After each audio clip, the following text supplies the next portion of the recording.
Lini tengah Manchester United bakal semakin kuat dan solid dengan hadirnya Manuel Ugarte. Fabrizio Romano mengkonfirmasi gelandang Uruguay ini telah sepakat merapat dengan biaya transfer sebesar 50 juta euro. Erik ten Hag yang sempat kebingungan menyusun skema terbaik bakal punya variasi formasi yang sangat kaya dengan komposisi gelandang kreatif.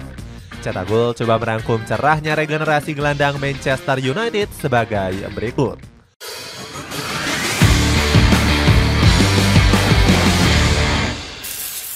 Perbaikan kualitas merombak gelandang tua.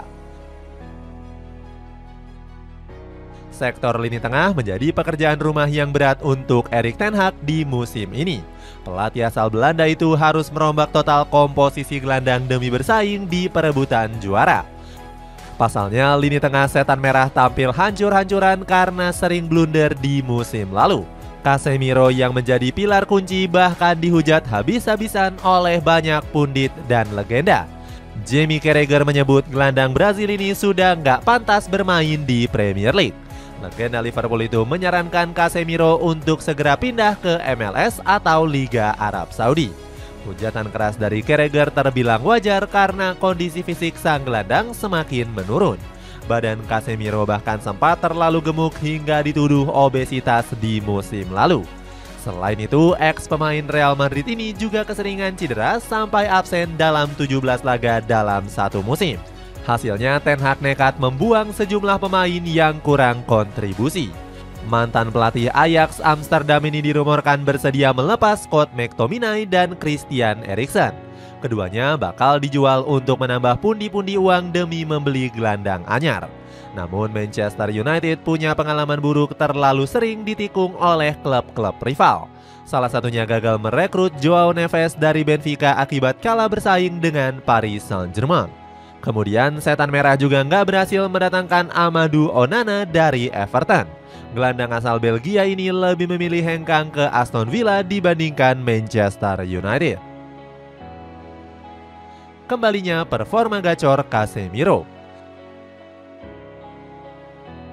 Meskipun kesulitan memboyong gelandang incaran, setan merah diuntungkan dengan bangkitnya gelandang berpengalaman. Casemiro mendadak gacor di laga pekan perdana Premier League. Mantan pemain Real Madrid ini tampil apik menggendong lini tengah di laga kontra Fulham. Erik ten Hag nggak ragu memberikan pujian dengan menyebut Casemiro sebagai gelandang komplit. Omongan ten Hag wajar mengingat Casemiro mencatatkan statistik yang luar biasa. Sang gelandang menjadi aktor penting dengan mampu melakukan 100% umpan panjang. Gak cuma itu, Casemiro juga berhasil memenangkan 7 duel di laga tersebut. Catatan ini membuatnya meraih rating tertinggi kedua yakni 8 setelah Andre Onana. Penampilan gemilang Casemiro menjadi ajang pembalasan dendam atas kritikannya. Mantan pemain Sao Paulo ini sempat mendapatkan kritikan pedas dan dianggap beban. Namun Erik ten Hag percaya dan mengakui masih membutuhkan tenaga dari Casemiro. Casemiro juga memilih bertahan dan bersaing ketat dengan gelandang yang lain. Ten Hag menyebut pengalaman dan kualitas sang gelandang masih sangat berguna untuk setan merah. Omongan Ten Hag kembali dibuktikan saat Casemiro tampil apik di pekan kedua kontra Brighton. Meskipun kalah, sang gelandang mampu memenangkan 6 duel dalam satu laga. Semakin keras dengan hadirnya Manuel Ugarte. Gelandang Manchester United bakal semakin keras dengan hadirnya Manuel Ugarte. Fabrizio Romano menyebut pemain Uruguay ini telah sepakat bergabung seharga 50 juta euro atau 866 miliar rupiah. Ugarte memang sudah menjadi buruan setan merah sejak musim panas yang lalu. Namun proses transfer sang gelandang masih belum selesai karena PSG menolak menjualnya dengan harga murah. Namun Jorge Mendes laku agen tetap ngotot melepas kliennya ke Manchester United. Mendes mengatakan Ugarte tertarik dengan proyek besar yang dirancang Ineos bersama Erik ten Hag. PSG sendiri membutuhkan dana melepas Ugarte karena baru saja membeli mahal Joao Neves. Alhasil Les Parisiens nggak mendapatkan keuntungan karena hanya melepas seharga 50 juta euro. Dana transfer ini lebih kecil dari yang diminta PSG yakni seharga 60 juta euro. Kemampuan Ugarte memang dibutuhkan Manchester United untuk memperkuat sektor gelandang bertahan. Mantan pemain Sporting Lisbon ini bisa menjadi pelapis apabila Casemiro berhalangan tampil. Kemampuannya juga nggak berbeda jauh dari Casemiro sebagai gelandang bertahan agresif. Di musim lalu, Ugarte jadi gelandang paling banyak melakukan tackle di Ligue 1 yakni 98 kali. Sebagai perbandingan, nggak ada gelandang setan merah yang melakukan hal itu dalam 18 tahun terakhir. Selain kuat dalam memotong alur serangan, Ugarte juga dikenal sebagai gelandang yang paling aktif menyerang. Secara keseluruhan, sang pemain sukses mencetak 4 gol dan 9 assist. Erik ten Hag sangat gembira dengan kedatangan Ugarte ke Old Trafford. Pelatih asal Belanda ini merasa Ugarte bakal cocok dan berpotensi bakal bermain menghadapi Liverpool. Melimpahnya stok gelandang muda. Selain berhasil mendatangkan Manuel Ugarte, Manchester United juga masih punya stok gelandang muda yang hebat. Sebut saja nama Kobbie Mainoo yang masih berusia 19 tahun.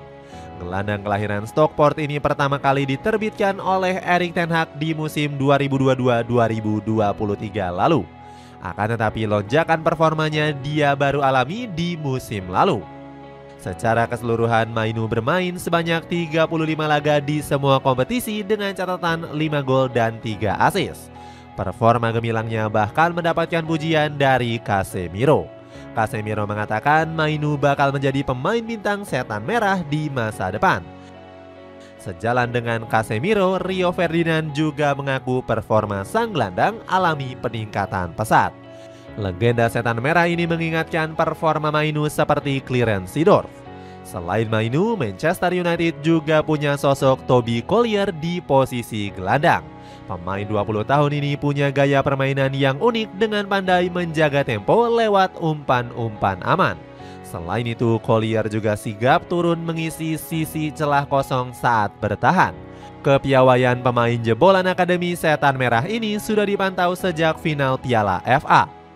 Bahkan di pramusim, Collier diberikan banyak waktu bermain dan sempat ditunjuk sebagai kapten tim. Erik ten Hag tetap memasang Collier sebagai gelandang bertahan maupun gelandang tengah. Pelatih berkepala pelontos ini mengaku senang melihat sang pemain saat berduel. Prediksi komposisi baru lini tengah. Solidnya kombinasi gelandang muda dan pengalaman membuat Erik ten Hag nggak perlu pusing mengatur formasi. Ten Hag bisa menjadikan Ugarte menjadi gelandang bertahan tunggal. Itu artinya Ugarte bakal masuk dalam skema taktik 4-3-3. Erik ten Hag bisa menduetkan Ugarte dengan Kobbie Mainoo sebagai duo gelandang poros di lini tengah. Hal ini akan mempermudah tugas Bruno Fernandes sebagai gelandang serang. Apalagi di musim lalu Bruno benar-benar menjadi sosok penting di lini serang setan merah. Gelandang Portugal ini berhasil menyumbangkan 15 gol dan 13 assist dari 48 pertandingan. Kemampuan bertahan Ugarte dinilai bisa membantu apabila Bruno meninggalkan posisinya. Selain itu, Ten Hag juga masih punya trio gelandang lainnya sebagai opsi alternatif. Mason Mount, Toby Collier, dan Casemiro dinilai akan menjadi pelapis yang sepadan. Apalagi Erik ten Hag harus sering merotasi pemain terutama gelandang karena bermain di 4 kompetisi sekaligus. Selain itu, hal ini juga menjadi ajang pembuktian untuk Mason Mount. Di musim lalu, Mount dihujat habis-habisan oleh Paul Scholes sebagai pembelian yang asal-asalan. Ucapan Scholes sejalan dengan statistik sang pemain yang hanya bisa mencetak 1 gol dan 1 assist. Namun Ten Hag berpikir jika Mason Mount merupakan pemain yang bagus. Dia mengatakan penurunan performa sang gelandang disebabkan akibat cedera yang kerap melandanya. Itulah ulasan cerahnya regenerasi gelandang Manchester United. Bagaimana pendapatmu? Apakah kehadiran Manuel Ugarte mampu membawa permainan setan merah menjadi lebih solid di musim ini? Coba tulis pendapatmu di kolom komentar di bawah ini.